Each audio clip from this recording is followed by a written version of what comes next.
kali. Kita sudah mengunjungi 3 sekolah, ini yang keempat, dan adik-adik berbahagia bisa bertemu nanti dengan Mas Erwin Arnada, seorang produser film dan sutradara.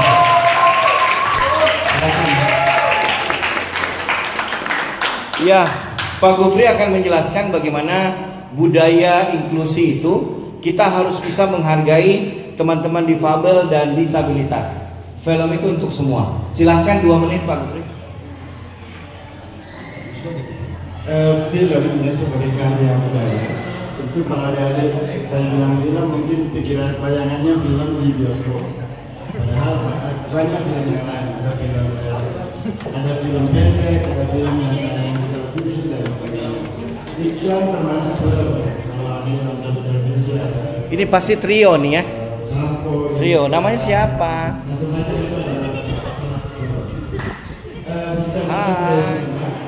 Kali ini mengambil tema inklusi di Indonesia.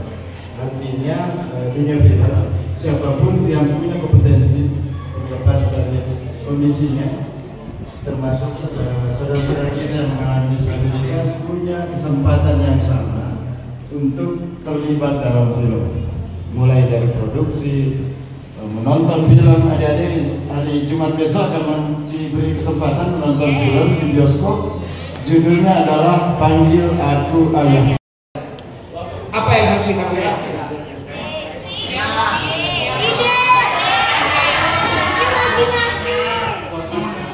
Oke, benar. Kalau bikin film tuh jangan pikirin kita punya uang atau peralatan atau apa. Yang pertama adalah yang harus kita punya adalah ide, tapi dalam konkretnya cerita. Kita harus punya cerita. Artinya yang paling penting adalah cerita. Nah, sekarang bagaimana kita memiliki cerita atau membuat cerita? Saya ingin berbagi pengalaman yang paling simpel, nggak teknis banget, tapi yang paling bisa diterapin untuk adik-adik di sini. Di unsur dalam cerita itu ada 2. Ya. Ada 2. Yang pertama adalah yang harus diingat kita yang namanya premis. Yang kedua storytelling. Tolong ditekan-tekan dibantuin Pak ya. Adalah yang dipakai sama semua penulis, sama semua sutradara, ditekan aja enter. Mau Joko Anwar, mau Riri Rizal, mau Stephen Spielberg, sama semuanya nih. Semua harus mengerti apa yang namanya premis. Premis itu sebenarnya ringkasan gagasan kita mau bikin apa, intinya seperti apa. Dalam premis itu ada 3. Itu kan argumen. Premis itu intinya adalah 3 babak dramatik. Jadi premis yang pertama adalah kita harus menuliskan, memikirkan siapa ingin melakukan apa, terus apa halangannya pada saat dia mau mencapai itu. Yang ketiga, solusinya bagaimana dia mengatasi halangan itu. Contohnya, pokoknya semua karakternya memang harus punya keinginan, punya will. Yang kedua, dia harus punya hambatan, akan ketemu hambatan. Itu juga sama semua teman-teman di sini, adik-adik juga kesini pasti kan punya hambatan. Bintang, hai. Boleh nebeng nggak? Oh, boleh. Ke Mana deh? bulan. Hatiku bukan?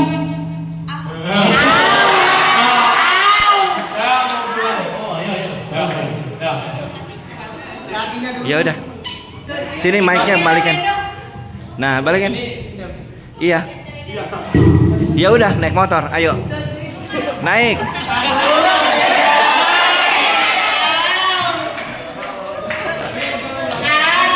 Balik.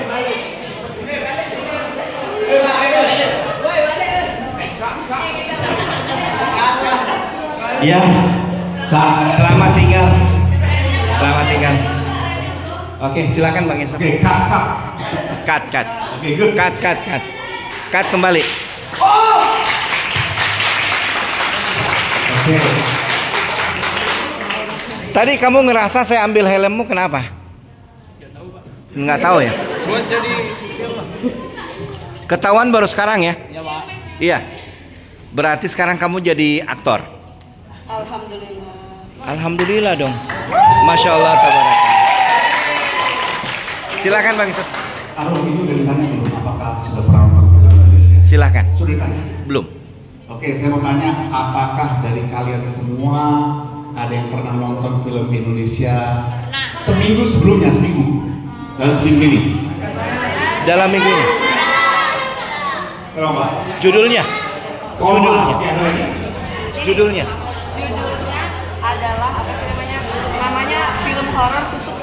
Susuk. Iya. Susuk horor. Susuk. Susuk. Komang Ya. Komang. Pabrik gula. Pabrik gula. Oke. Yang coba ada yang nonton nggak film Cocok. Indonesia? Nonton film nggak? Ada yang pernah nonton film Indonesia? Ada. Siapa? Judulnya apa? Oh, ini Jumbo nih. Oh, Jumbo. Jumbo. Bener? Iya, nonton film Jumbo. Ada lagi? Pabrik gula ada. Oke. Iya. Kalian suka film Indonesia? Jadi kalau ada film Indonesia baru pernah nonton? Pernah nonton ya? Oke, saya sedikit cerita mengenai film yang kalian tonton di bioskop itu. Kalian tahu nggak itu dari hard disk? Hard disk tahu hard disk? Ya, zaman dulu film itu pakai roll 35, tahu ya?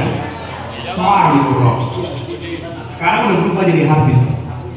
Jadi hard disk itu yang kalian tonton itu digital. Jadi proyektor yang kalian tonton itu resolusinya 2,5K. 2,5K kalian seluruh Indonesia itu sama. Di sana ada sound system, ada surround system 5.1 atau ada Atmos. Itu kurang lebih teknikal kalau kita nonton besok. Kenapa kita puas? Karena gambarnya besar dan soundnya keren. Seperti itu. Perkenalkan, nama saya Naila Salsabila Effendi, tapi bisa dipanggilnya Naila. Saya mau bertanya tentang film Indonesia. Di masyarakat Indonesia ini tuh paling tertarik itu genre filmnya apa sejauh ini? Terima kasih. Baik. Oke. Di Indonesia ini mayoritas film terbesar adalah produksi film horor. Itu nomor satu. Terbanyak pembuatnya dan terbanyak penontonnya itu film horor. Coba saya tanya, kenapa film horor kok paling besar di Indonesia ini? Coba saya bisa jawab. Karena mistis di Indonesia tuh masih kuat gitu loh, masih kental. Oke, ada lagi? Iya. Selain mistis, ada lagi kenapa film horor dicintai, disukai sama masyarakat Indonesia? Iya, langsung aja. Karena konfliknya tuh seru banget, terus banyak plot twist yang seru banget. Ya, udah. Yang coba gimana kok diem aja nih? Ya, coba.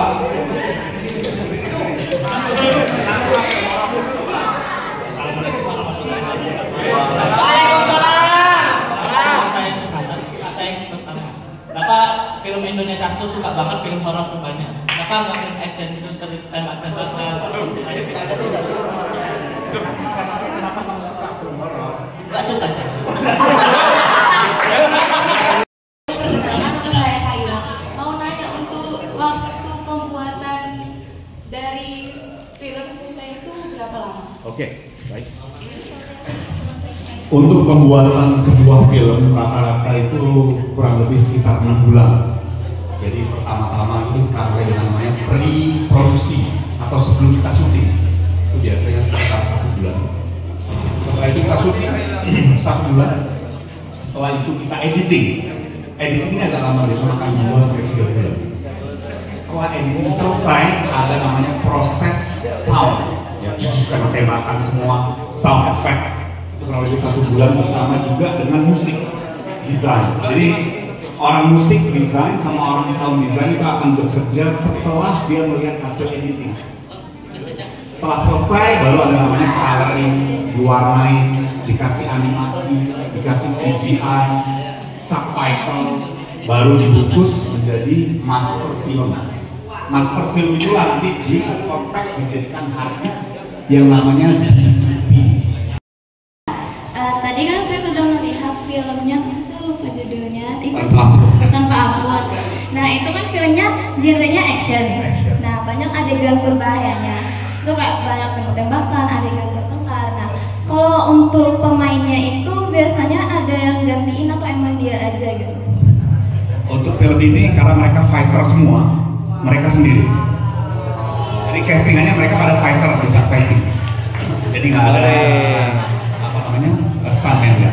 Ya terus juga untuk tambahannya ada sedikit tambahan lagi. Kalau Bapak M. Yusuf sebagai sutradaranya, gimana caranya mengarahkan aktor atau aktrisnya dalam film action ini? Sedangkan kan action itu bisa dibilang film yang sangat-sangat ribet karena banyak sekali adegan berbahaya, detail filmnya yang sama-sama perlu diperhatikan. Nah, sebagai sutradara itu bagaimana caranya menangani gitu? Jadi kalau misalnya kita syuting sebagai sutradara, kita kan harus pilih artis yang bisa acting. Jadi artis yang bisa acting atau siapapun yang baru yang bisa acting bisa kita arahkan. Tapi kalau dia nggak punya acting, nggak punya naluri untuk berani tampil dan acting, akan susah untuk diarahkan.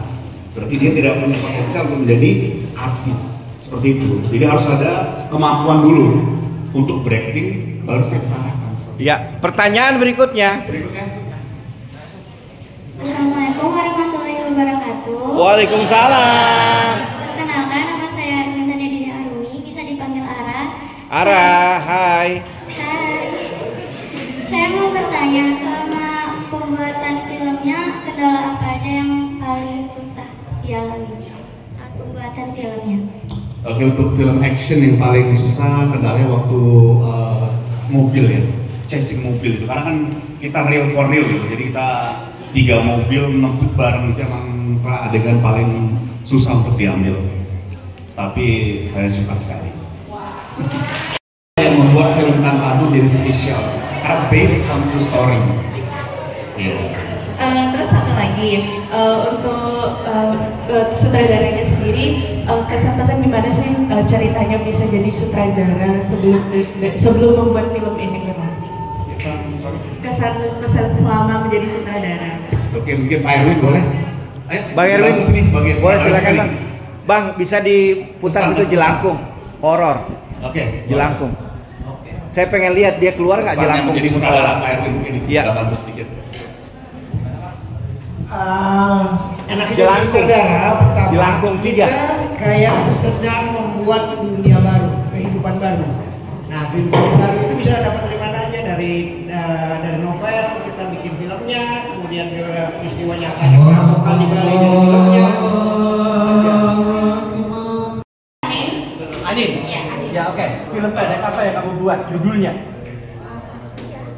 Ayo. Kalau untuk judul saya Lupa. Iya lupa. Oke, Karena itu berapa menit panjangnya? kurang lebih 10 menit lah. 10 menit ya.